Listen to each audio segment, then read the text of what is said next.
Good afternoon, and welcome to this special edition of our Screen Daily Talk series, in which we meet and celebrate our UK and Ireland stars of tomorrow. My name is Matt Mueller, the editor of Screen International, and over the next 75 minutes, I, alongside my colleague Fionnuala Halligan, will be introducing and speaking to the actors, directors, writers, producers, and heads of department who have been selected as our UK Ireland Stars of Tomorrow for 2020. Emerging talents, we're sure, are destined to go on to make an indelible impression on the industry.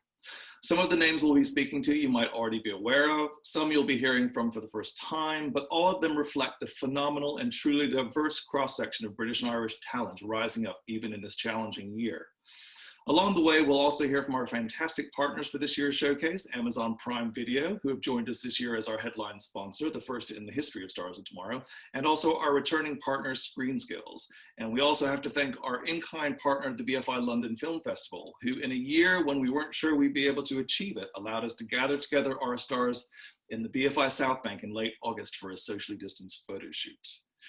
We never for one second considered hitting the pause button on Stars in the face of the pandemic. It felt more important than ever to keep that spotlight shining on new names and faces, and we're hugely proud of our 2020 cohort.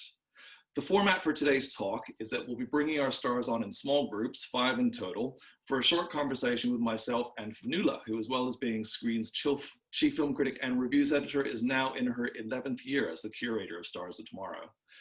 We have the vast majority of this year's stars with us today. A few have been unable to join us due to previous work commitments, but you can read all about this year's stars on screendaily.com.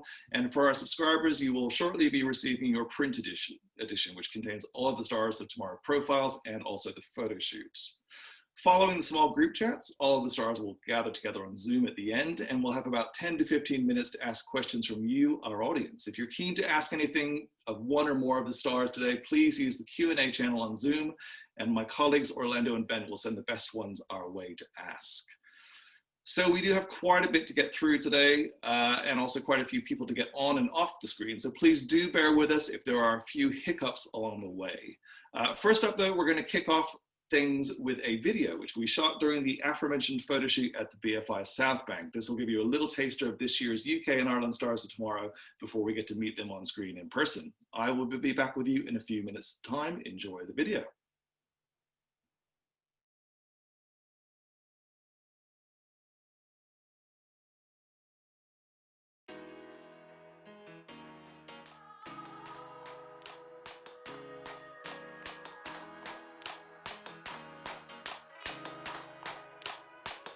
Hello, I'm Matt Mueller, the editor of Screen International, and I'm delighted to introduce you to our annual showcase of British and Irish screen talent, the UK and Ireland Screen Stars of Tomorrow.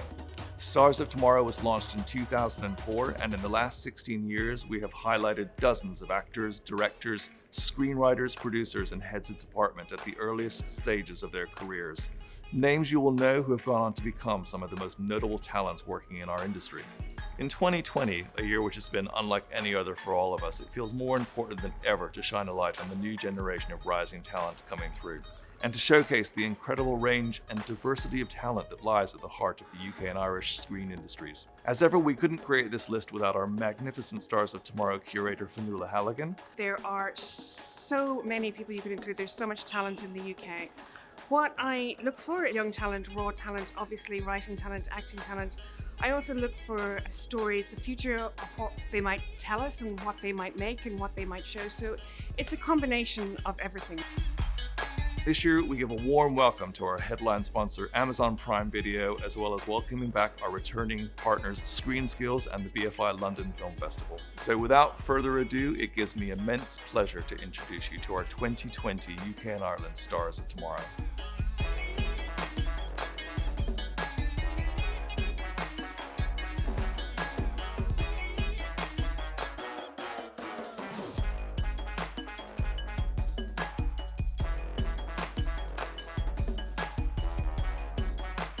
I heard through Roxanne, my agent, that it's quite a prestigious list, and that equally the talent spotter, you, has a very good curational point of view.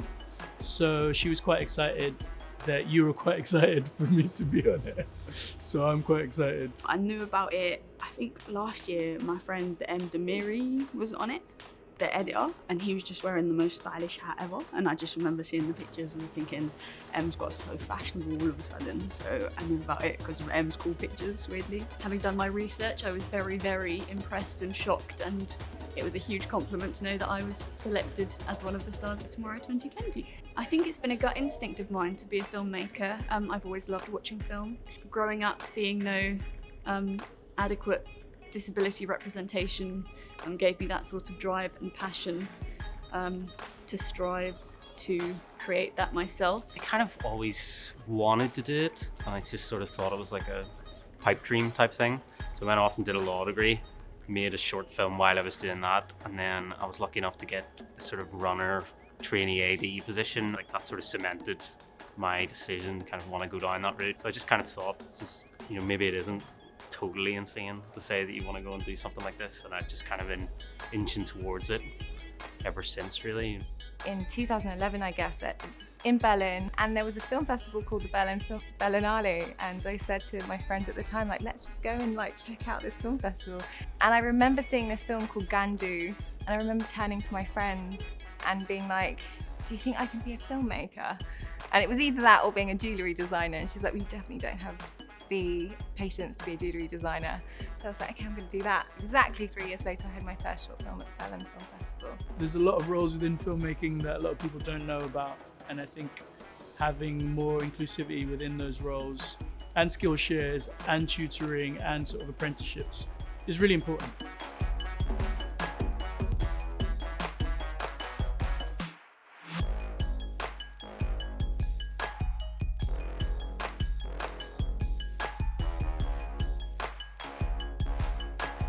I've always been a massive fan of Stars and Tomorrow. Obviously, in terms of actors especially, because I work in casting, it's a really good place to see future talent. So I'm really honoured to be a part of it. I was aware of it, but not that people like me can be selected, so this is nice.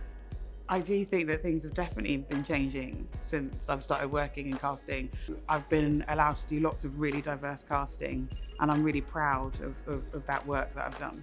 It is a hard industry to get into, and when people are in, they recommend people, and it goes from that. So the people that aren't in the industry find it very hard to get a foot in the door. So it would be really great to have more of an opportunity for people who don't work in the industry to get their foot in the door, to prove that they're as good as everyone else. I hope it allows people to see who I am, broaden my horizons.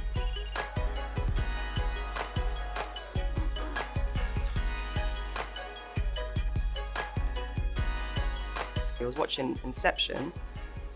The millions of films I've seen in my life, after its inception, I came out of the cinema and I told my mum that I'm going to produce. So it just happened like that. I was heavily influenced by Christine Bashard. I read her book, A Killer Life, and then I was like, I'm going to be a producer. I didn't know what I was doing, so I made loads of mistakes along the way. But I think there was something about how she approaches independent filmmaking that kind of makes me go, oh, I can do this as well. And also, she's queer, and I was like, I wanted to find somebody who was also queer and who was doing things. So that was, I would say, my main influence. Profile's amazing. I think being recognised for what we're doing and what we've got coming up, I think is going to be extremely valuable to us. But for me, it's actually the main thing is about visibility and about showing like other people that, you know, you can be black, you can be a woman, and in the industry you can be visible, and also you can carve your own way and your own path. And I think that's the most important thing for me, is about showing people that, you know, this too is possible for you. Because I didn't have that when I was growing up, so this is kind of nice to be able to do. I think producers could get supported a bit more, particularly in the early stages of projects. It's a tough job, and you rarely benefit from production support until you actually get into production, and the path to that is really long and arduous. It's just nice to be a part of the next generation of Stars of Tomorrow.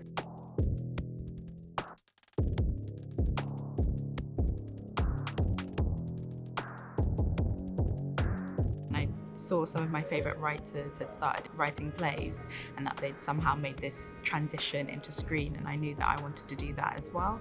That some of the ideas and stories that I wanted to tell were better suited to that medium. So I kind of made that leap a couple years ago, and it's proved very fruitful ever since. I was aware of Stars of Tomorrow, but I'll be honest with you, it's one of those things I tried to put out of my mind.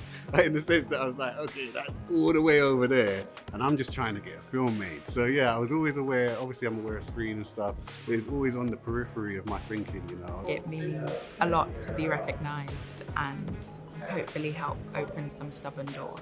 People do know me as a novelist more than they know me as a screenwriter, so it kind of sets my stall out as well. So yeah, I think just in terms of like the networking that I'll be able to do and the connections and people just knowing my name and my face, yeah, it's huge. In the way I would try to change the industry, if I get the agency to do so, is to be working with other great creatives who I think deserve a leg up as well. I mean, I've always tried to do that, but I'll do that even more.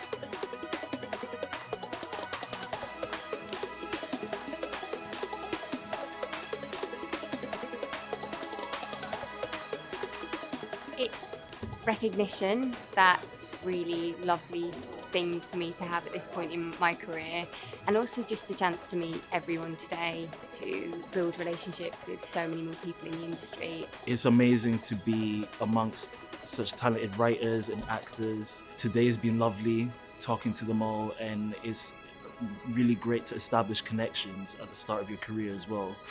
And so hopefully I can capitalize on that. I feel like we stay safe a lot.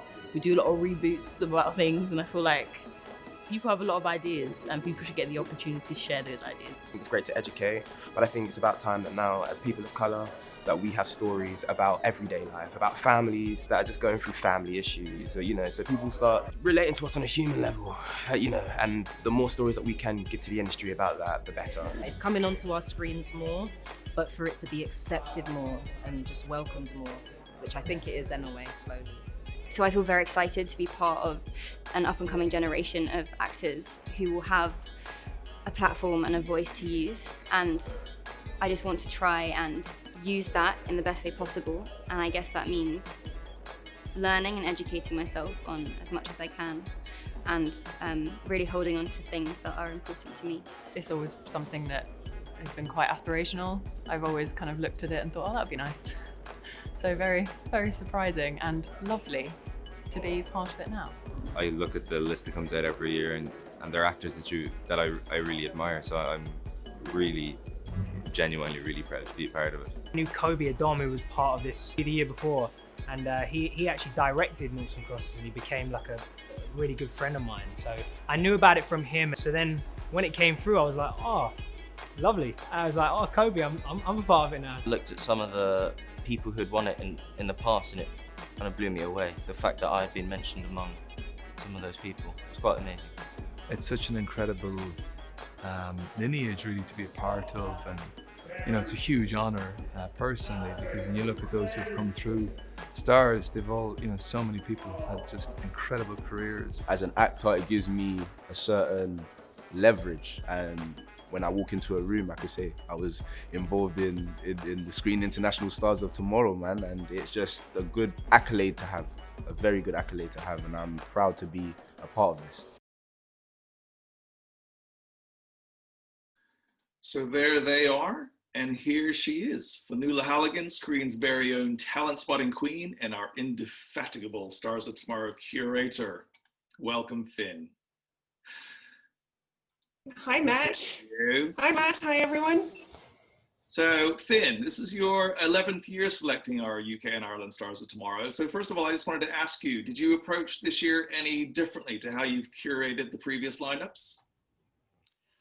It's a different time. I normally start around February of every year, and of course in February things were changing dramatically, so I had more time, I guess, because there was less new films coming on screen, less new things for me to watch. I had time to go over previous years and have a look at some people who might have fallen through the gaps, and just have a think about a bit more time, I suppose, to have a think about what I wanted to see this year for going forward in the time that we're in. And it's interesting watching that video because, you know, we shot that day, and the BFI was getting ready to reopen, and it was a time of just, you know, anticipation, and I think it's the same here right now. So in the middle of some interesting, tricky times, there's a time of anticipation for the future. Yeah, absolutely. And also, this year's lineup is just incredibly diverse and representative. It's one of the things that's always marked out Stars of Tomorrow. I just wonder what makes you particularly proud about this year's lineup. Oh, I really am proud of this year's lineup, because I think if you look at everyone and you see everyone who's coming on, you'll see there's a really wide range of people doing really different things. And I always try to think, you know, 5 years down the line, which is how long it will take some people in this portfolio to make their films, or you know, become better known, although some are well known already this year. You know, what kind of stories will they be telling us? What will we be seeing? And you know, there's a range of ages here, there's a range of experience, there's a range of even languages. There's, you know, it's just, if this is our future, I think we're in great hands. Absolutely. Well, we look forward to meeting them a bit later. With you, Finn, as well. You'll be staying with me for the rest of the event, along with our matching red backgrounds. Certainly. So before we launch into introducing our 2020 stars, we're going to hear from our headline sponsor, Amazon Prime Video. We're thrilled to welcome them on board this year. Their support in a year like this one has been so encouraging. And here is Georgia Brown, Director of European Originals at Amazon Studios, to talk about the partnership. Hi, I'm Georgia Brown. I'm the head of European Originals for Amazon Studios. At Amazon Prime Video, we are super excited to be the first headline sponsor for Screen International's UK and Ireland Stars of Tomorrow. The reason we're so excited, and the reason we wanted to sponsor this event, is because at Amazon we have a huge global audience and they are incredibly diverse. And we need to be looking to the next generation of filmmakers to provide exciting, new, distinctive stories that will reach out to that audience. The reason I'm also very personally excited is because I came up through a scheme like this myself, and I think it's so important to give people that break and give them a link to the industry. One of the things that I've really enjoyed looking through everyone's profiles is not only seeing familiar faces, people that we're working with on shows like Small Axe and Hannah, but also some brand new faces I've never seen before, all the way through to people that I've adored watching on television as an audience member myself. So I'm really looking forward to one day meeting you all, possibly in person. That would be fantastic. Good luck, and wishing you every success now you're part of this fantastic cohort of individuals.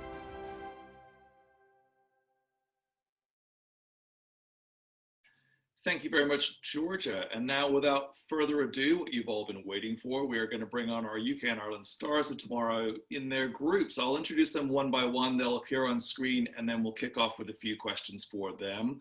The first group to join us today includes several of our incredible writers and directors. And to introduce this first group, I'm going to pass you over to Finn. Thank you, Matt. Today from our writer-directors, we have Akinola Davies Jr., the talented short filmmaker and writer, who is the director of a film called Lizard. He's been moving between his Nigeria and British heritage with some ease. Hi, Akinola. And then we have Colin Eastwood from Northern Ireland, who's the director of a film called Black Medicine, which he'll be able to tell us about when it's coming to our screens.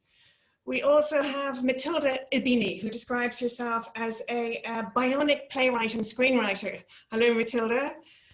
We have also Nakash Khalid, a short filmmaker who has directed a film called Stock, and will have his new feature with us shortly, I hope, or it should be filming. And then we have Cortia Newland, the screenwriter, probably one of the best known people that we have here today. Cortia is an experienced writer, but his first screenplays have come to incredible attention this year with his work he's done with Steve McQueen on Small Axe. And we have Adam Patterson and Declan Lawn from Northern Ireland, short filmmakers and incredible writers. And well, here we all are. Shall I go first with a question for Akinola Davies Jr.? Akinola, can you tell us maybe a little bit about what you're up to right now? Hi, Finn. Hi, everyone. Hi. Screen International. Nice to really flattered and honored to be part of this selection. What am I up to? I am putting the finishing touches on a short film by an alumni of Screen International's Stars of Tomorrow, Fionnuala Halligan. And I am, also like looking towards getting development money to write my first feature film. And your short film, that was backed by the BBC? Yes, correct. It was. But shot where? Could you just tell us just a little bit about it? Sure. My first short was called Lizard. It was shot in Lagos. It was written by me and my brother, Wale Davis. We shot in Lagos. It's kind of loosely based on a true story, and I would probably say falls into the sort of like magical realism category. Shot across 4 days. Luckily shot first week in February, which is pretty apt timing. And then, it's premiering at the London Film Festival on Wednesday. And it's amazing, so. Fantastic, look forward to seeing that. So Colm, I'm going to come to you next. So Finn mentioned your feature debut, Black Medicine. I wonder if you could tell us what stage that is at and when we might be able to see it, and maybe a little bit about what it's about as well. Well, we completed it like maybe a couple of weeks ago. Wow. Which was kind of lucky within the sort of time frame of getting all the actors in and stuff for ADR and things. So we're still up in the air, really. We're kind of going out to sales agents at the minute.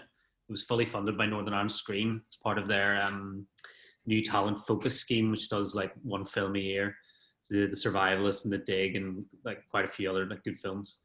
So it's kind of it's about a sort of a very wealthy woman whose daughter has a congenital heart defect, and she resolves to kidnap a homeless girl off the street and do a sort of backroom transplant. And our main character is a black market doctor. She recruits into the scheme and tries to stop her.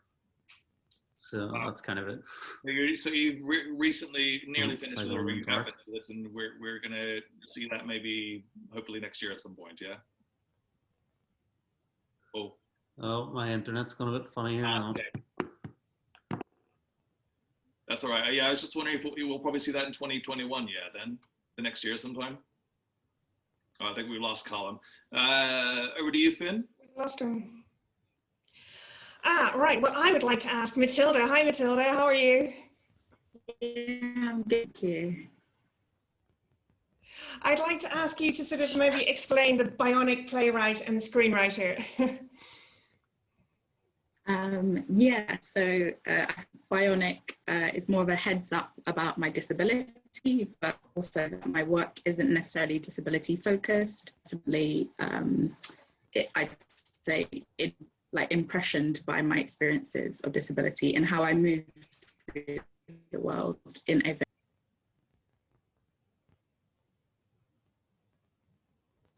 I'm hoping that you can hear me. I can't hear you that well, but I'll just plow ahead and ask you. I've read your play, and I know that you're working on a film, and that you've also got some TV work in development. What has being like coming to light at in this particular time? Have you found it a fruitful time, or has it been a frustrating time for you, Matilda, as you wait for some of your projects to come good? I think a bit of both. It's not that different because I'm quite a home and we're having to do a lot of writing from home. My home is my office, so it's not that different. But yeah, just I think frustrating in terms of like, I guess it's going to take a lot longer to get projects off the ground or production, but I'm still excited. Oh, thank you. Well, us too. Yeah, thank you, Matilda. I'm going to come to you next in the cash. Hello, nice to see you. So your debut feature in camera is being developed through iFeatures. You've described it as a fairy tale about ambition, performance, and identity, following an actor on a strange journey. Could you give us a little bit more information on the plot there? And is there any autobiographical elements to the story that you're telling? I really hope it's not autobiographical. It's basically about an actor who's just come out of drama school, and he's kind of navigating a really absurd conception of the industry. And through looking at an actor, it's looking at kind of like our day-to-day performance in everyday life. And he gets himself into very interesting, hilarious, dark situations as he navigates in the industry. And what stage are you at with that? Are you still developing that with iFeatures, and do you have a sort of date that you hope to start shooting by? Yeah, so it's with BBC Films now after iFeatures is completed. So I'm just in the process of redrafting the script, which has been really interesting. Fantastic. Well, we'll look forward to seeing that when you get to go behind the camera and eventually make the film. Back to you, Finn. Cortia, hi.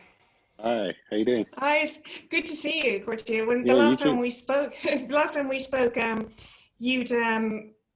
you were in anticipation of your first produced screenplay, Lovers Rock, opening the New York Film Festival, which it has That's done. right. This is part of Steve McQueen's Small Acts anthology, and in fact I saw Red, White and Blue. I was lucky enough to see it over the weekend, which is your second film that you wrote in as part of those 5.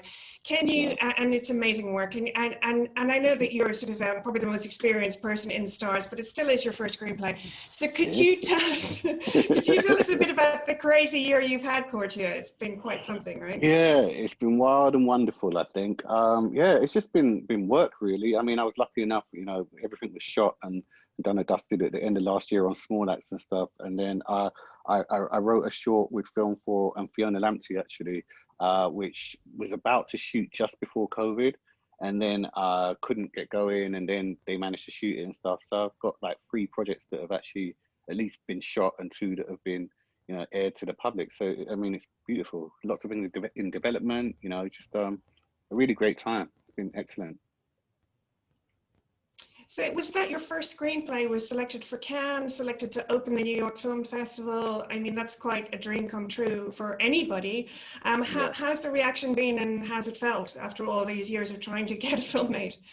It's really ridiculous in a way, because like the reaction has just been uniformly great, which I think is just an amazing thing to have. And I think even Steve is quite blown away by it. The response we've had from Lovers Rock and from Red, White and Blue and from Mangrove, which I didn't write, but as far as I'm concerned, that's the team that put that together. We were all in the writer's room and stuff. So yeah, it was a group effort, and just I just feel like so proud to be involved in a project like this that means so much, like to the film community, the Black British community, and the wider British community in general. It's just a beautiful project to be involved in. Okay, and good luck to Mangrove actually for opening London Film Festival on Wednesday night. Matt. Fantastic. And Declan and Adam, coming to you next. So you are our filmmaking duo, and I just wondered if you could tell us a little bit about how the two of you came to be a kind of a filmmaking partnership, how you work together, and also a little bit about the feature that you're currently developing, Chasing Agent Freegard. Yeah, so Adam and I met whilst working as journalists on BBC Panorama. I was a reporter there for 10 years, and Adam was helping make documentaries on camera and then producing, directing. So we met quite a while ago. I think it's about 11 years ago now, and we worked together as documentary makers for a very long time. Really enjoyed that. And then one day, about 5 or 6 years ago, we sat down and said, let's try our hand at something fictional. And yeah, the kind of ball started rolling downhill from there. And we love working together. I mean, Adam can speak to this. I think we get a lot out of our partnership. We kind of challenge each other quite a lot. We don't think exactly the same about everything, which is a good thing. We've had a great year. As Cordia was saying, it's been a bit of a wild ride for us as well. We've had our first kind of success, which we're delighted about. And now, as you say, we're moving on to this feature, which we're writing and directing. We've written and directed a short, but this is our first feature. So so it's going to be a challenge. I'll let Adam tell you about the feature. Yeah, no, just to second what Deck said. I mean, we're just kind of 2 guys from like small town Ireland who were in creative jobs, and we thought, like, let's try and create something different. And a screenplay that started in Microsoft Word ended up with an agent, and so on the story goes. But these things only happen because of belief, and obviously you guys have shown belief enough today, so thank you for having us here. The feature we're doing is about it's a true life story, which is kind of our remit at the moment, because that's the world we worked in for so long. And it's about a con man who, over a period of 10 years, fleeced various women out of their life savings, intelligent women, psychologists, litigation lawyers. And he was eventually kind of brought down by one woman who he initially duped, who then got the better of him. So it's a really kind of amazing kind of cat and mouse psychological thriller. And James Norton will play the lead. So fingers crossed, COVID permitting, we will shoot next spring, and it'll be our first feature, and we're really excited. Sounds very exciting. Well, look, best of luck with all of your projects, and we'll be seeing you guys all at the end of the Zoom call for this sort of group Q&A. So thanks very much, guys, and we'll see you shortly. And we're going to bring on our second group of actors, this is our first group of actors actually, but this is our second group. And let me just start by introducing our next group, which is starting with Paul Mescal, who, since we selected Paul for Stars of Tomorrow, he's only gone and secured a Primetime Emmy nomination for his starring role as Connell Waldron in Element Pictures' Normal People. So great to have you here, Paul. Next up, we have Conrad Kahn. Conrad has some high-profile credits on his CV already, but he really caught our attention in Henry Blake's independent feature County Lines, playing a teenager groomed to transport drugs across the country. Welcome, Conrad. We also would like to welcome Amara J. St. Aubin. Amara J. has a starring role in Steve McQueen's Small Axe anthology series. She leads the exhilarating Lovers Rock episode, which recently played as the opening film for New York Film Festival. Welcome, Amara J. Max Harwood. Max is soon going to be seen as the lead in the adaptation of hit UK stage musical Everybody's Talking About Jamie, a role he won after a 12-month casting process. Welcome, Max. Good to have you here. And finally, for this particular group, we have Shahi Cole. Welcome, Shahi. Shahi is also making his appearance in Steve McQueen's anthology series Small Axe. It's his screen debut, and he stars in the episode titled Alex Wheatle. Welcome, everybody. Good to see you all. Hi. Being with Hey, us. everyone. So over to you, Finn, to kick this one off. It's over to me. I'm going to ask Paul. Paul, where are you calling us from? I believe it's Greece, is it? It is indeed, yeah. I'm in a day 12 of quarantine now, so the end is in sight in terms of getting back out into the world, but it's no complaints in terms of having to quarantine here already. No complaints. Are you there working, Paul, or are you? Yeah, no, I start shooting on Friday this week on Maggie Gyllenhaal's first feature, which is called The Lost Daughter. So that kind of kicks off on Friday, which I'm terrified about, really, to be honest. Really? I can't imagine you being terrified having gone through this sort of the huge shoot that you went through to do Normal People. I mean, this must be, I believe that was a long period of time, and then you come off that now, off a TV, very lengthy, intense shoot, and then you come into something that's a bit, by nature, film's a bit smaller, isn't it? So what do you feel like the different challenges? I suppose the challenges that make me nervous and excited about acting are the same on screen, on for TV or film or on stage, is kind of holding yourself to a certain standard and praying to the acting gods that it kind of just like you obviously prepare meticulously for it, but I think there's a part of it that you just kind of have to give over to the day that you're actually filming and hope it all kind of goes right. But yeah, I think it's going to be one of those things, if I blink I'll miss the experience, but I'm working with some of my idols, so I'm trying to absorb as much of that as possible. Oh, thanks, Paul. So Conrad, I'm going to come to you next. Hello. So tell us a little bit about the challenge of playing Tyler in County Lines. It's such a really powerful performance, and I just wondered what was the most challenging aspect of playing that role for you?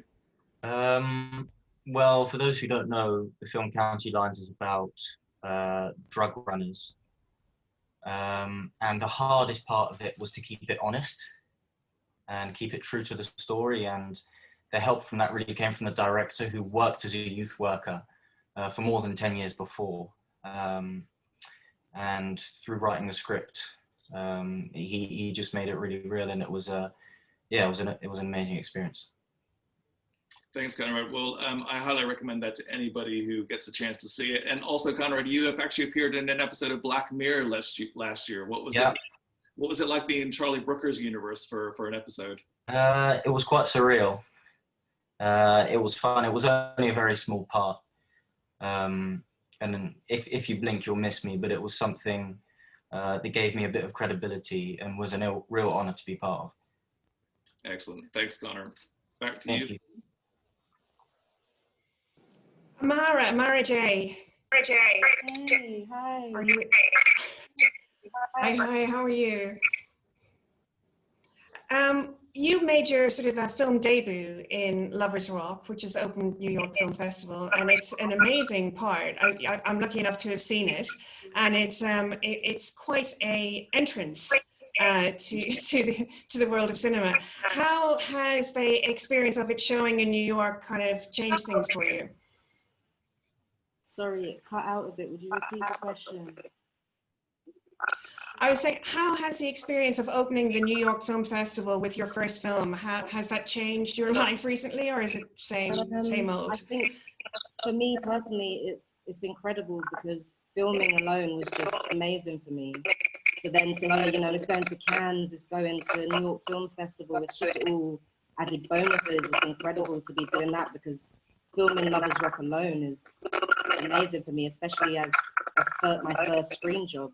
So it's all just a massive bonus, really. What was it like working with Steve McQueen? Because the resulting film, it's very intimate and very sensual and very close up, trying to describe it to people who haven't seen it yet. So what was the experience like? With Steve, what I will say is his genius mind is incredible anyway, but he's got such a strong foundation for his vision. So he's got this strong foundation, so then he trusts his actors to just play and to just do their thing, really, to just do their thing. And then in the end, because of the strong foundation, his vision is still clear. But it was incredible working with him. Thank you. Thanks, Amara. Matt. Thanks, Amara. So, Max, I'm going to come to you next. I see you have a piano beside you. I'm not going to ask you to sing anything talks about Jamie. No. However, I know you went through quite a daunting casting process to win the role. Could you tell us a little bit about that? Was there a particular moment or audition where you felt like you finally won them over? How was that experience? Probably not until like the last minute. I mean, it was very long. I had to do so much. Obviously, the role, for those people that don't know, everybody's talking about Jamie as a musical. Jamie sings, dances, acts, obviously. So I had to do all of the elements as well as drag, which I'd not done before this film. I had to go through, basically, it was like a 7-round process. They put me in drag twice. When they first put me in drag, actually, I think the concern was that I looked too frightening, too old, because I think the makeup was quite like dark and the eyebrows were like full on. So the second time they put me in drag, it was like a softer look. Luckily they did that, otherwise who knows, I might not be sat here on this really awesome list today. So yeah. And how was the shoot once you were on set? How was it working, particularly with your co-star Richard E. Grant? Was he a big help?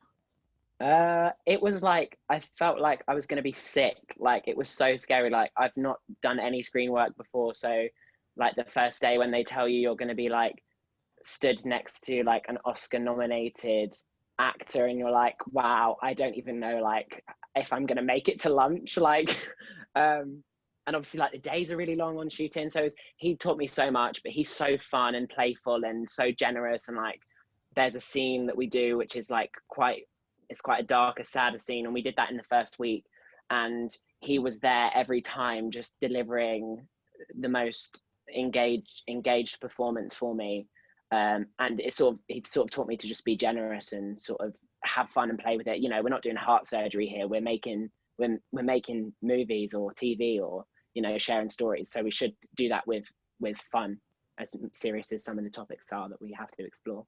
Absolutely. Well, fantastic. Thank you, Max. We'll look forward to seeing that. And back to you, Finn.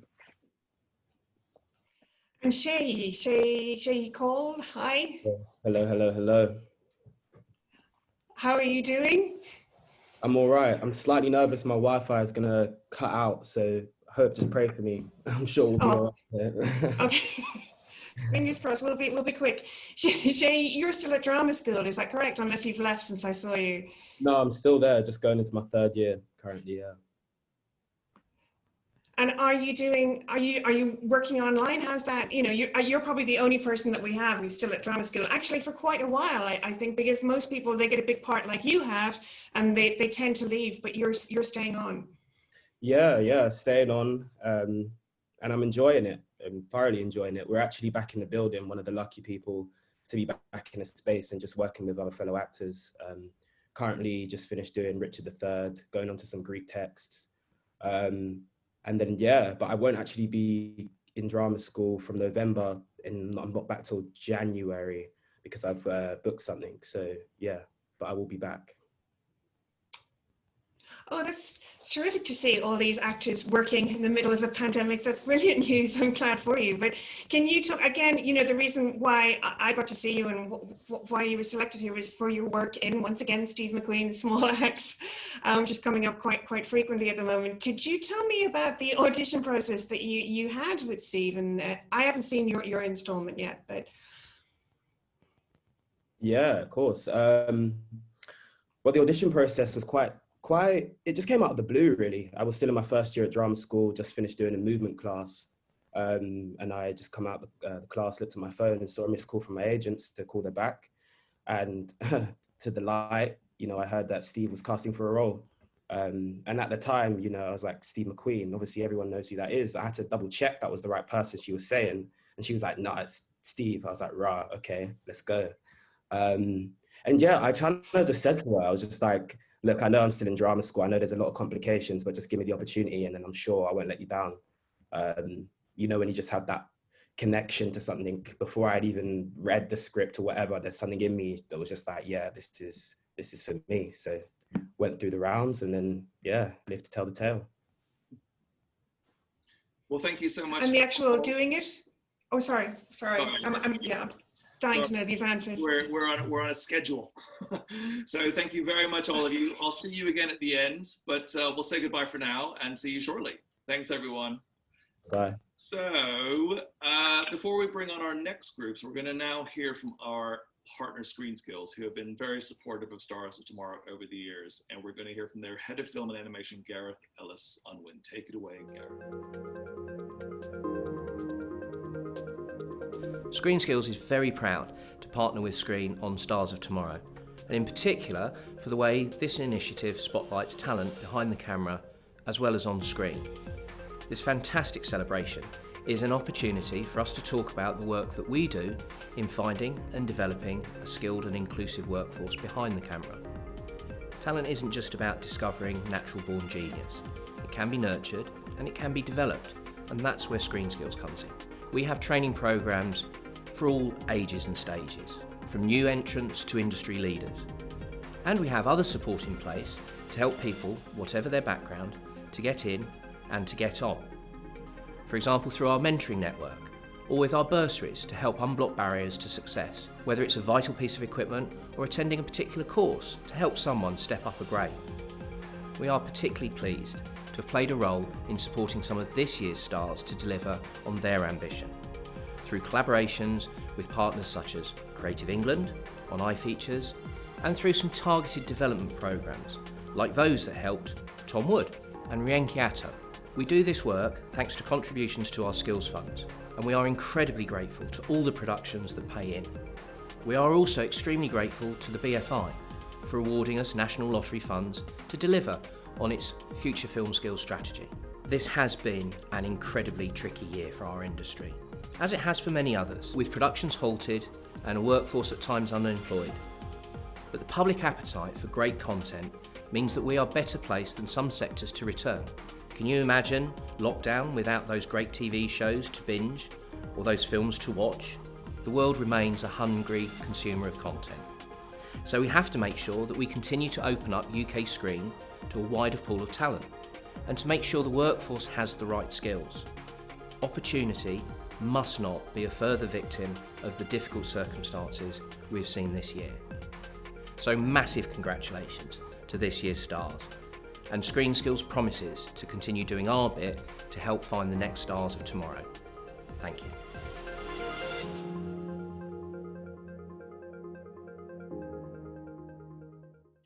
Thank you very much, Gareth. And now our next group, the third group, is the heads of department stars of tomorrow. And for that, I'm going to hand you back to Finn. Well, we're just delighted to introduce the heads of department chosen this year.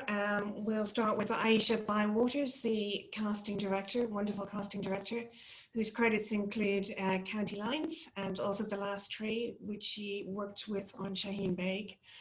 We also have Sinead Kiddow, who is the costume designer. She's worked a lot with Jacqueline Duran and has done some amazing work actually on Steve McQueen's Red, White and Blue. And we have Ruben Wooden Deschamps. I hope I pronounced that correctly, Ruben. And I saw Ruben's work in The Reason I Jump, which will be playing at the London Film Festival. And finally, Bethany Swan. Do we have Bethany on? Oh yes, hi Bethany.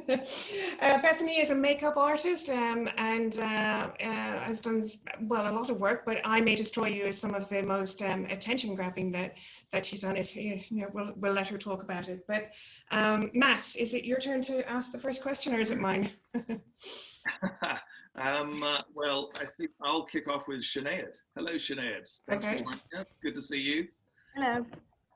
So you're currently in Ireland, is that right? I think are you working on a project out there? No, I'm actually in the West Country at the moment. Yeah, I'm working on a project here, and I have terrible internet access, so I'm hoping there's not a delay. Oh, it seems pretty good actually. What are you working on right now? So we're just finishing The Pursuit of Love with Emily Mortimer. Okay, excellent. That's the Mitford story, isn't it? The Nancy Mitford story. Yeah. We're getting to the end of 10 weeks of filming. And so one of the reasons we chose you is because you also worked on Small Axe, 2 different episodes, working in different decades. Can you tell us, did you work on both of those episodes at the same time? One was set in the 70s, one was set in the 80s, and how was it to work with Steve McQueen on those 2 projects? So because all 6 projects kind of ran concurrently, we would, I did one project, then prepped the other. So it was a very different mindset going from the 70s to the mid 80s. And they were essentially standalone films. So you really had to start from the scratch and, you know, get to know all the characters. And yeah, just working with Steve was incredible. I mean, the whole, in terms of from a costume design point of view, it was really just about creating something that was authentic, that was true to the time, true to the people. A lot of, with Red, White and Blue, the story was about people who, I mean, Leroy Logan still exists, and it was wonderful to kind of collaborate with him and to meet him and his family and just do our best to recreate their story and their lives authentically. And it's incredible to just have that access to someone, to see the family photographs, to meet the people, to sort of understand who he was in the early 80s. And I think that's the main kind of aim of what we were trying to do. Fantastic. Well, we're all looking forward to seeing the various different episodes of Small Axe. So we'll pass over to Finn now, who's going to speak to one of the other gang here. Aisha Bywaters, the casting director from the casting department. Aisha, hi. Hello. How are you? I'm good, thanks.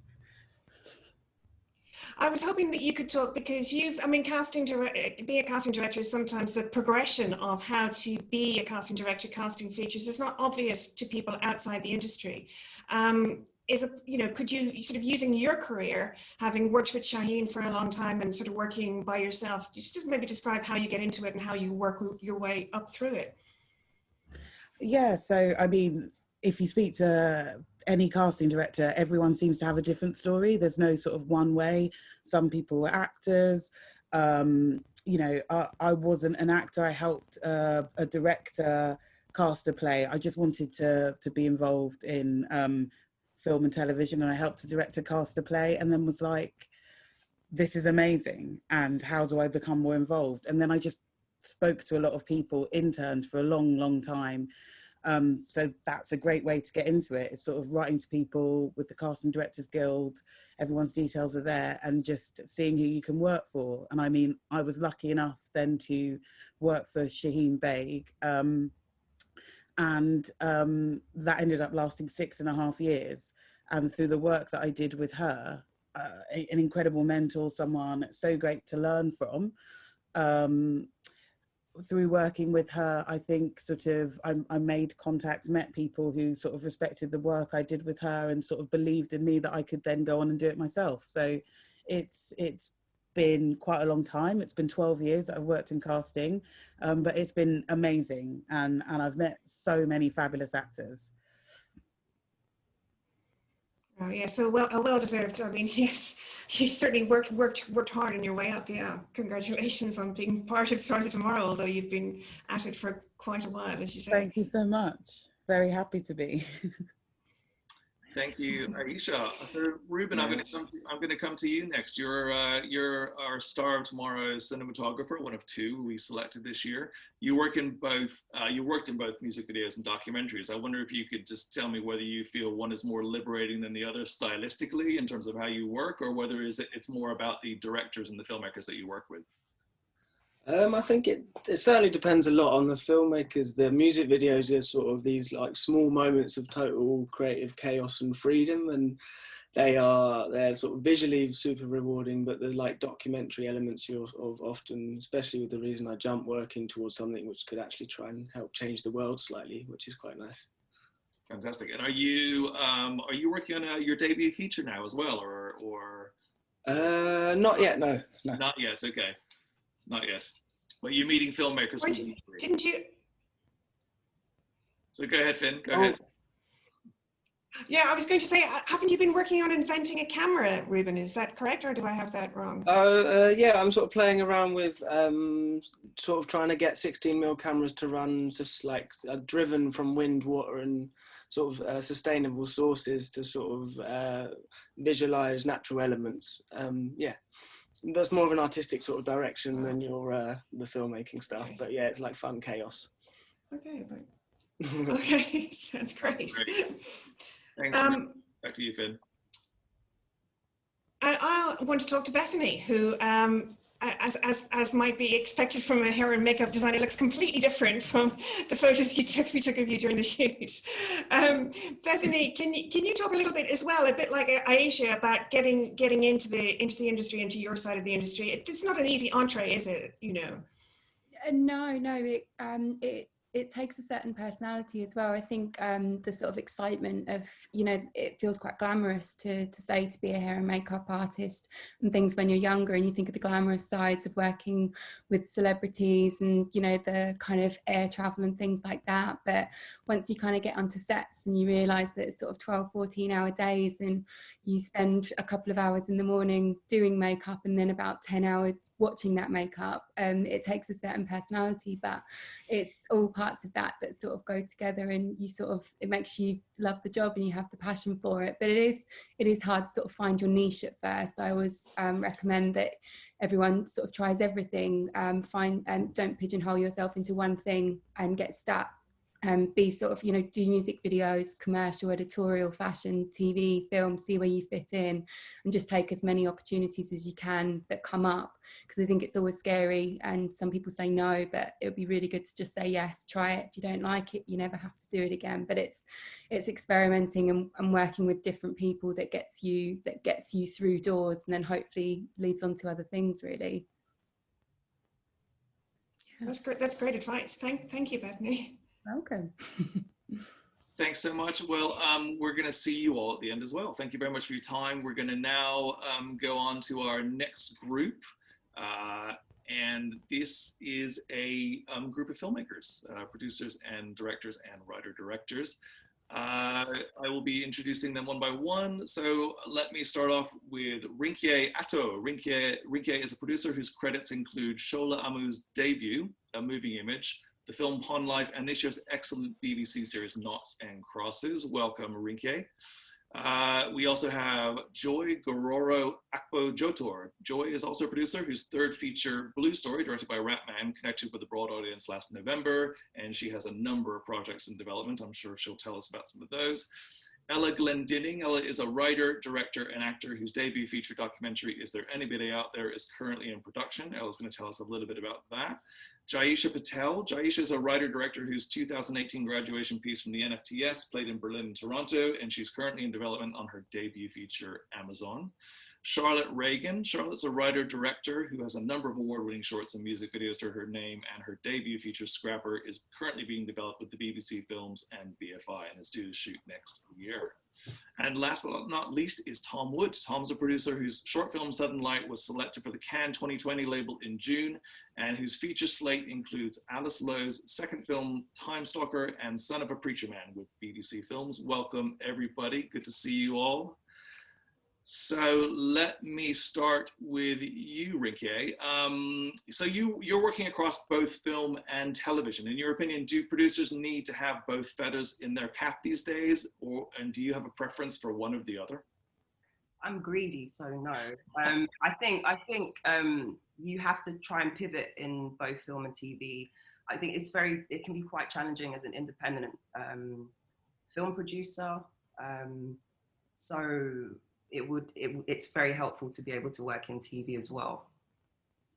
And how was the experience for you working on Noughts and Crosses? That was quite a great series that played earlier this year that we are very memorable for so many of us. How was that experience for you? Yeah, it was quite an experience. You know, working in Cape Town, fantastic crews out there. Our executive producer, director, Kibwe Tavira's got sick, so it was quite challenging, but it was quite rewarding. And I think we made some people happy. It's always so daunting when you adapt a well-known book, but I think it went down quite well. I think what was so interesting is just being able to see Black cast, you know, being on top, and having so many opportunities to really showcase some fantastic talent. And that's what we did. And also just flipping the world and being able to see, you know, it's so difficult to try and think about a world without colonization. And we tried to do that. Hopefully that was quite intriguing for many. No, absolutely, it absolutely was. Well, thank you, Rinke. We'll come back to you a bit later on, but over to you now, Finn. Joy, I just wanted to ask you, Joy, as Matt mentioned earlier, you've got quite a lot on the boil at the moment. Could you just sort of talk a little bit about it? I mean, you had a big success last year with Blue Story, and so is are doors open to you now, or do you sense that the industry is, you know, accessible? Yeah, I mean, I've got a fair few things happening, TV and film, but I guess for me, the biggest thing that's happened is that I get to direct my debut feature next year, which is kind of exciting. So I'm doing a bit of everything, I guess, to an extent. And have things slowed down for you in the pandemic, or are you changing your approach? And we've had a couple of questions in from people, you know, wanting to know from producers actually how you're changing tack or how you're being flexible to cope with the issues that have been thrown up. I don't think things have slowed down. I think changing tact. I think being a bit more expansive in in the kind of work that I'm doing. Looking at other ways to get to people or get to audiences, I guess. Because I think the one thing Blue Story kind of taught was that audiences are everywhere. You know, it's not just in the cinema, it's also whether it's on Netflix, whether it's on YouTube, there are many different ways to get to audiences. So a lot of what I've been doing is just like seeking out more stories and different ways to get to people, get to audiences. Okay, thank you, Joy. Thanks. Thanks, Joy. I'm going to come to you next, Ella. Hello. So your feature sounds extraordinary, but the original conception did involve you traveling to India and the US. Is that something you've had to change creatively in terms of your concept, or will you just wait until you're able to do that? Oh, I think you're on mute, Ella. I think you're on mute still. Sorry, hello. Hi. There we go. Yeah, I'm going to wait basically. So I was born with a rare condition, meaning that I've got short femurs and no hip joints. So I'm short in height and I use a wheelchair for long distances. So yes, the film is a documentary about my search for other people with the same disability as me. And I'd found a couple of people, one man in India and one woman in America, and I was set to go and meet them this year. Obviously that can't happen now. I'm hoping it's just on hold. I feel like the producer's Janine Marmot, and she's trying to get me to think outside the box a bit and think about other ways that I could do the film. or kind of communicate my journey, but I feel like I need to meet someone. So I might not make it to India because things are so bad there with COVID, but I'm hoping to go to America next year. Good. Well, yes, good luck with that. I really hope it sort of is able to happen for you. Unfortunately, we're running a little bit behind schedule, so we're probably just going to have to ask each of you one question going forward. I apologize for the rest of you, but Finn, back to you now.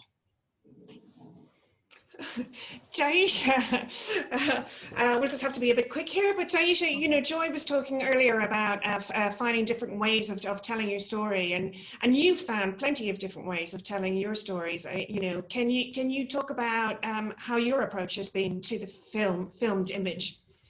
Yeah, sure. So I kind of work, for me, like the type of film, or I kind of work between documentary and VR and now fiction. And I think, like, having lived, you know, extensively in Latin America and India before kind of coming back here just a few years ago, I was really surprised that things are kind of more boxed here. And for me, film or art was just art.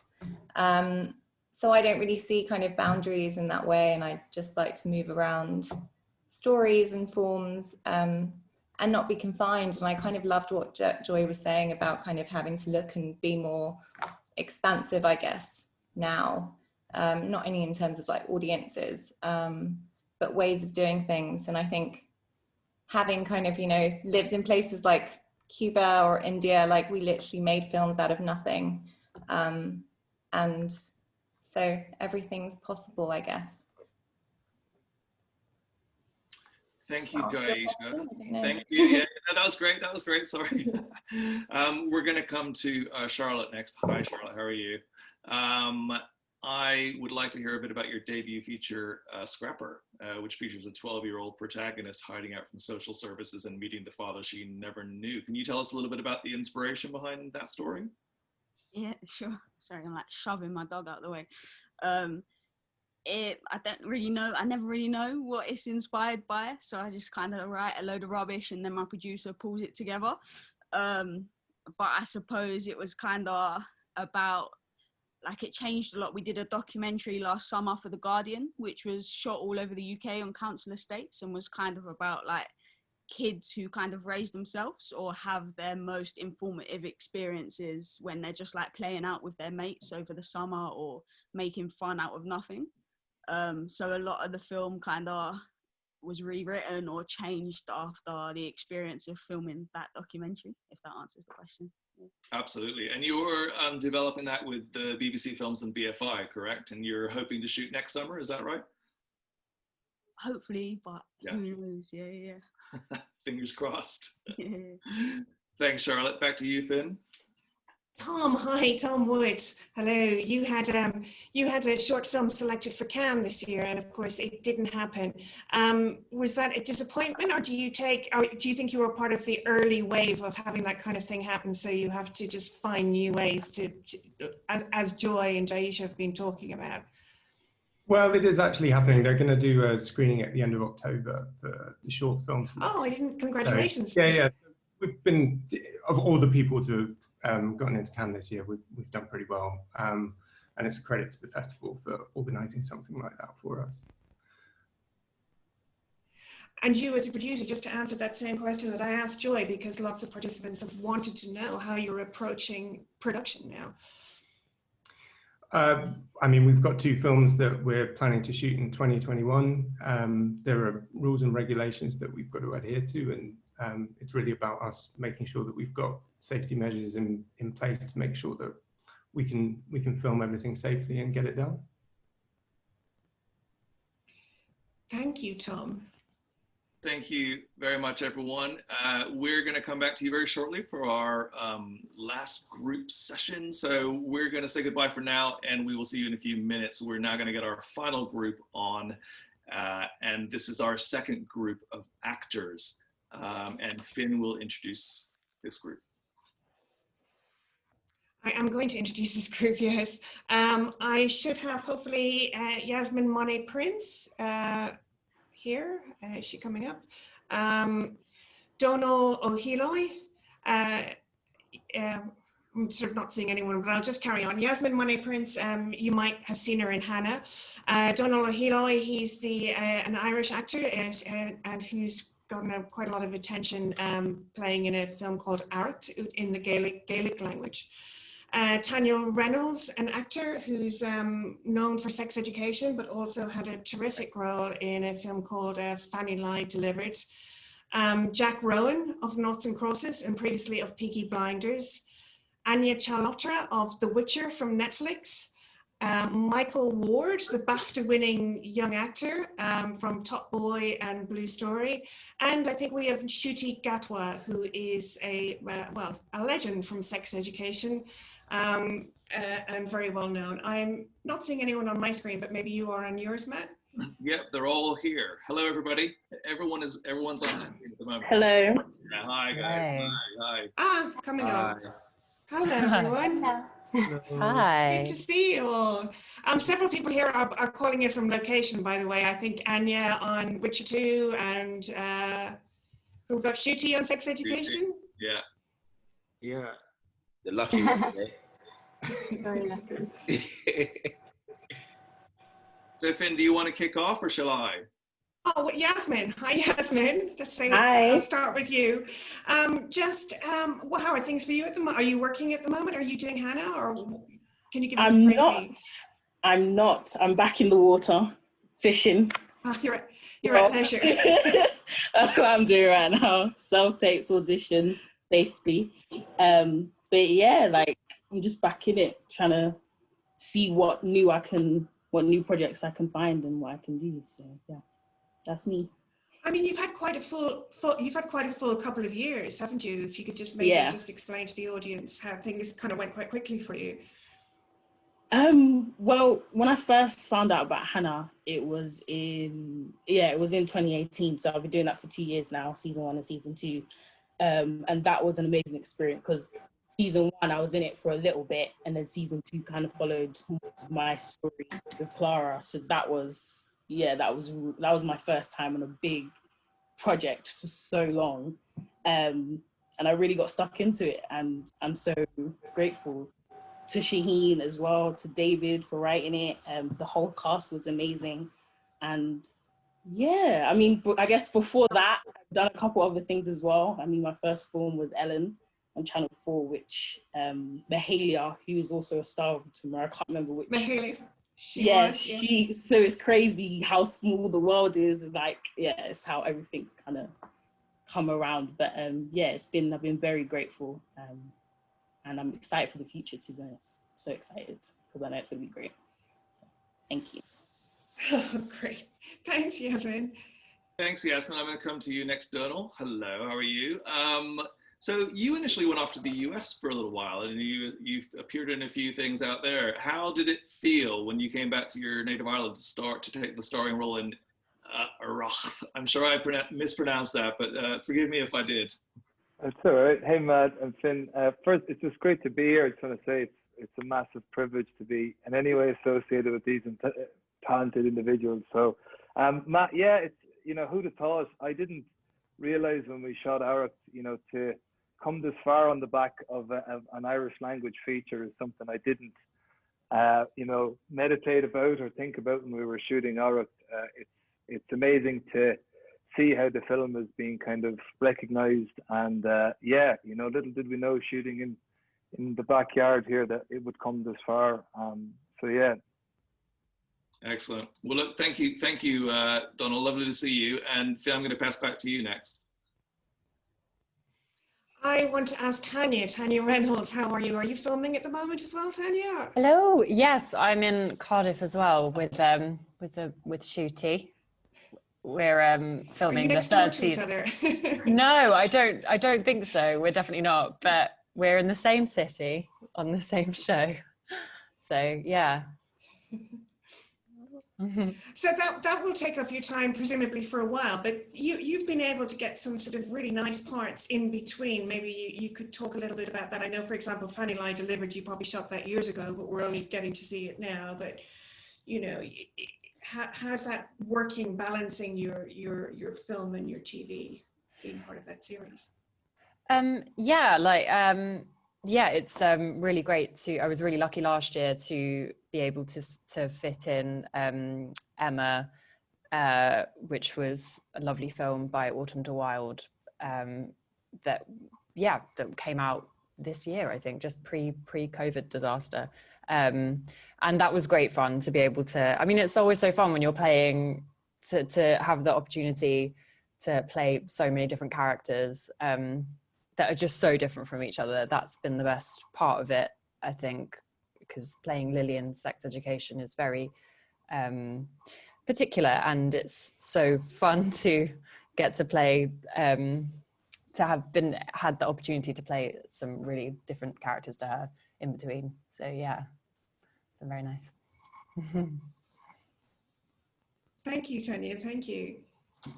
Thanks, Tanya. So, Anya, sounds like Tanya. I'm going to come to you next. Hello. That's how are you? I'm well, thank you. How are you? Good. So you were shooting what, season 2 of The Witcher? Is that right? Okay. Yeah. Great. So that was quite a big break for you. Congratulations. Thank you. Netflix released some extraordinary viewing figures for the first series. Was that daunting when you heard how many people sort of watched the first series of The Witcher? Yeah, it really was. I mean, I kind of got lost in the process of it, so knowing how many people had watched it was crazy. And how still is, I mean. Yeah, sorry, go ahead. Yeah, still is. No, it still is, yeah. Yeah, do you get recognized quite a bit from the series then now? Does that happen? Oh, that's good. No, I'm good.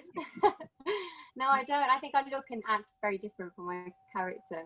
It's true. Yeah. How's season 2 going so far? I'm loving it. I'm so blessed to be working right now.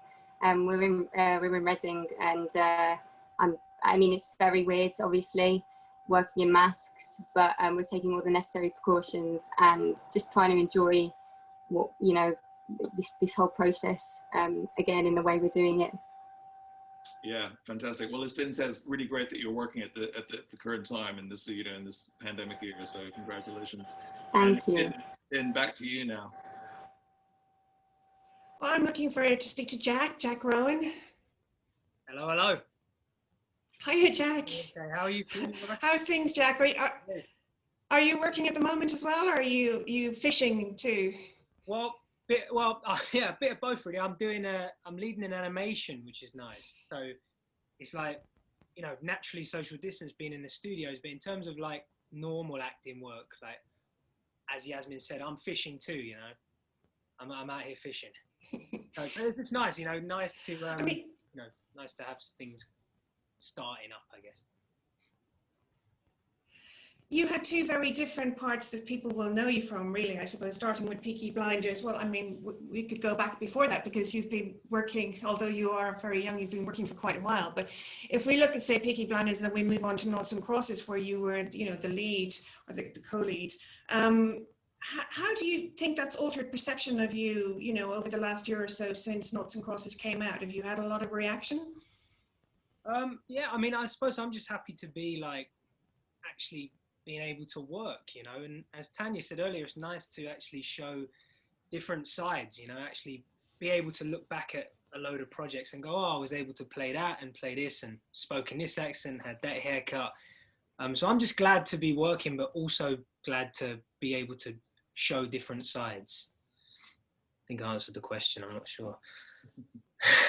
Yeah, you did. Thank you, Jack. Thanks a lot. Matt. Michael, I'm going to come to you next. How are you doing? So you're in the Lovers Rock episode of Small Axe. So I just wanted to ask you, what was it like working with your fellow star of tomorrow, Amara J? Working with Amara was mad, man. I'm just happy that, you know, we actually had a lot of chemistry, which was required within our story. I mean, it helped a lot, actually. And, you know, we kind of linked up and stuff before we started shooting, getting to know each other. And yeah, man, it was just fun. It was just a fun experience. I mean, we weren't filming for that long. So, you know, it was quite short or whatever, but we had fun with what we had to do. And yeah, man, I'm just glad we actually got to meet because we're going to be friends forever. Good, good. And how was it to work with Steve McQueen, who's obviously one of our great British filmmakers? Yeah, man. Well, there's a lot we could say about Steve McQueen, but I'll just say he is great as we all imagine him. And yeah, man, I'm just I'm just happy I got the opportunity to work with him. Like I said, it was a short experience. It kind of felt like, let me not try and think of something, but it was it was a good experience, even though it was so short. I learned a lot from him about myself as a person and what I kind of need to do to kind of just continue to, you know, ensure that my career is a lifelong process instead of just a short burst. So yeah, man, I'm just excited I got to meet him. I'm excited I got to work with him. I'm excited for what we got coming, and I can't wait for everyone to see it, man. You know, just watch this space because it's going to be beautiful, baby. Yeah, absolutely. And a chance to see it both at festivals and also on the small screen when it comes on the BBC later this year. So we'll all look forward to that. Thanks very much, Michael. And pass you back to Finn now. I'd like to speak to Shuti Gatwa. Shuti, hi. Hello, hi Finn. How's it going? How's it going shooting with Tanya, but not in the same room, obviously? Not in the same room. No, I've escaped. I've escaped home. It's going well. It's going well. It's very different shooting in the winter because we're, well, autumn now. Because we normally film in the summer and have like lots of sun and green on the trees and stuff. So it's very different filming in the winter, and obviously, you know, post-COVID and everything, like the precautions that everybody's taken has changed the dynamic a little bit. But it's very fun to be back, and everybody's very grateful to be working again, and it's lovely to see the like family atmosphere that we built up in the last 2 seasons like back again. Do you get a sense, I mean, you're talking about filming in September and the atmosphere, October, the atmosphere being a little bit different. I mean, do you get a sense from your regular kind of interactions with people, whatever, that the industry's changing, or do you feel it's the same sort of outlook for you as an actor? Yeah, I mean, I feel like the industry is changing. I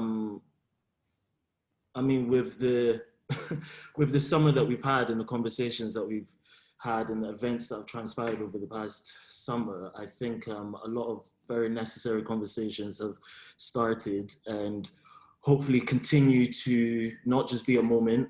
And yeah, I mean, the the industry continues to change also post-COVID as well. I think everybody had a lot of time to reflect on how things work and how things are working currently and how they should move forward. And yeah, did that answer your question? I feel like I got lost halfway through. Yes. Okay. I felt like I forgot it halfway through. You're grand, Shuti, you're grand. Thank you. Okay, well, thank you so much, everyone. Look, so I'm going to just ask you guys to stay on screen now. I hope we've overrun a little bit, but hopefully you can just hang around for a few more minutes, and we're going to bring back all of our stars of tomorrow who are able to join us today. So welcome back, everybody. They'll be all appearing on your screen as we speak. And then we're just going to just see if we can have a couple questions from our audience just to ask. We won't have time to get through very many because we're overrunning so much. I hope everyone's okay to hang around. If you don't, obviously feel free to turn yourself off, but otherwise, hopefully we can just hang around for a few more minutes. And so let's just go to our audience questions. So I'm going to start off with a question. This is probably mostly for actors who have appeared in series, you know, series where there's several episodes to shoot. And Orla Berry would like to know, how do you keep up your stamina and your focus for a very long shoot where you're appearing, you know, on screen quite a bit in a number of different episodes? And I guess this is probably geared towards you, Paul, if you want to take off with that one, given you were in Normal People for, you know, 10 episodes on screen quite a bit. How was that? How did you manage the energy of that? I suppose trying to get as much sleep as is humanly possible, which is sometimes a bit of a problem when your body clock is thrown all over the place. But I think regardless of stamina, there is a kind of bit of just like getting the bit between your teeth and getting on with it. You kind of just get used to functioning in a kind of delirious state. So yeah, like obviously the simple things are try to eat well, try to get sleep, but then it's just kind of getting your body used to functioning whilst being tired. I know it's not probably the healthiest of answers, but it's the truth for me anyway. Yeah. Would anyone else like to answer that question? Any other of our other Star of Tomorrow actors have any tips for keeping up your focus and your energy during a long shoot? Oh, shy bunch. Michael Ward.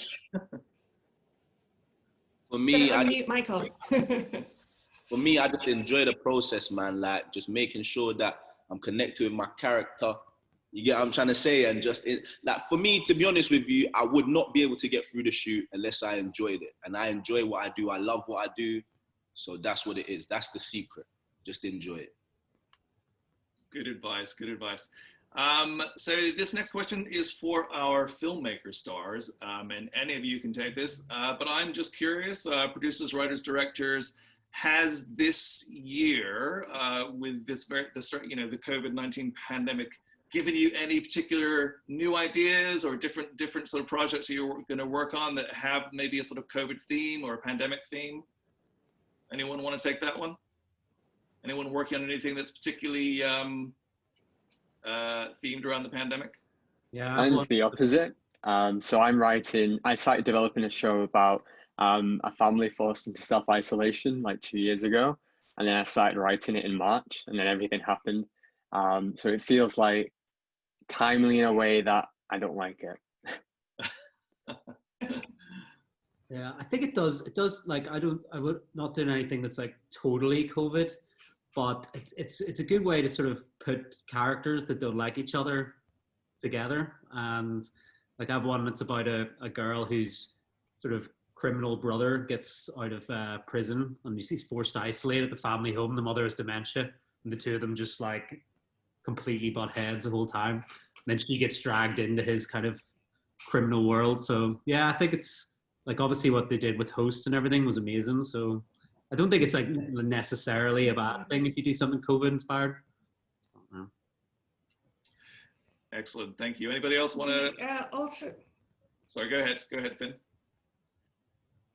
I was just going to say, we also had a question which I thought was very interesting actually for Cortia Newland, just to describe the writer's room for small acts, because of course that's not something that we're used to in the UK when it comes to films. How many people were in it? How did you work? Yeah, it was my first writer's room. So that was really interesting for me, having never done anything like that before. I'm a novelist. I don't know if many people know. So I'm used to working on my own, like in a little room and just doing it all by myself. So it was really, it was kind of exciting, daunting a little bit to be in a room with 6 other people. But I quickly found that being able to work in that way, we got on really well and we could throw ideas out at each other. And if you wanted to be a little bit like, okay, I want to sit back and someone else can take the lead a little bit, then that's okay. And then also you can throw out an idea and then they can bounce off that idea and take it a little step further, and it works really well. So we worked for 5 weeks. Steve was in the room most of the time. There were a couple of days where he wasn't, but generally he was there every day of the 5 weeks, 5 or 6 weeks actually. And yeah, we just plotted out every episode of it was 6 initially because Mangrove was split into 2 and then it became 1 film. But we plotted out, everything together, the 6 of us. We worked out everything that was going to happen in each story. And then, for some people, they naturally deviated towards one particular story. I think Alistair, Mangrove was his from the start. He was all over it in terms of the research and stuff. And he was, going down to George Padmore Institute in North London and doing the research there. And then Steve was like, look, actually, that's yours. For me, with Red, White and Blue, I just got a hand on my shoulder one day and it was like, okay, I want you to do Leroy.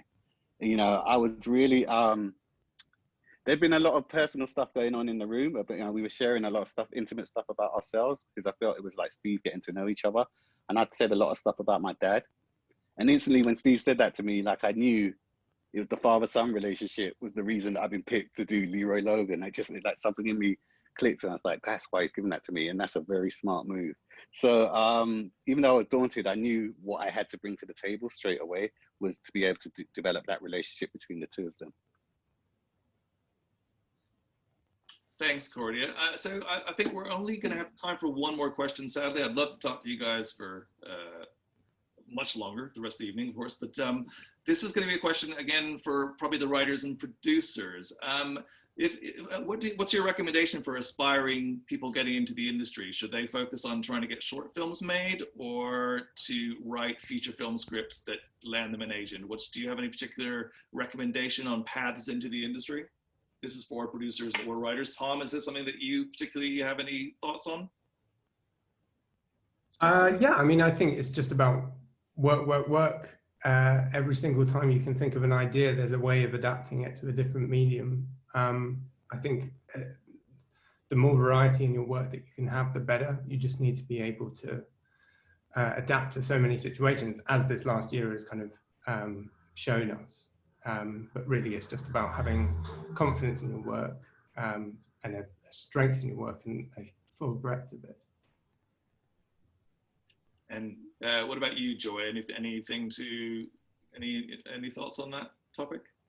Same, just work. I mean, be as honest as possible in your work and just be you, I think. And yeah, Tom said, just put the work in.